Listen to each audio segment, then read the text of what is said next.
His-tuyg'uga kiradigan bo'lsak, rahmat katta, e'tibor uchun, hurmat uchun katta rahmat. Shu Andijonimiz futbol assotsiatsiyasiga katta o'z minnatdorchiligimni bildiraman.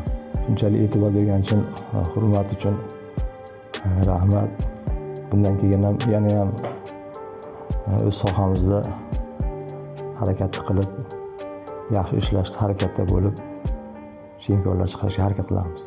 Kelajakda yana ham bu yosh futbolchilarni tarbiyalashda o'ta muhim ahamiyatga ega bu.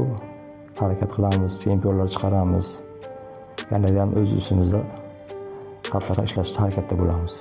Yoshlarga, yosh mutaxassislarga maslahatimiz o'z ustida ko'proq ishlash kerak. Doimiy ravishda futbol bilan yaxshi shug'ullanish kerak.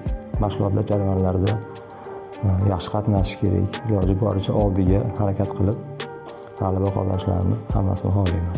Andijonimizda ayollar futboli yaxshi rivojlangan. Mana Andijonga komandamiz bor.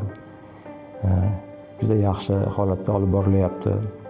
Buni ortida o'zimiz Andijon futbol assotsiatsiyasi turibdi.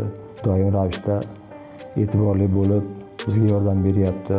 Ayollarimiz doim yaxshi ravishda yaxshi harakatlar qilib, musobaqalarga yaxshi qatnashib kelyapti. Biz ham yosh avlodni yaxshi yetishtirib chiqarib berishga harakat qilyapmiz.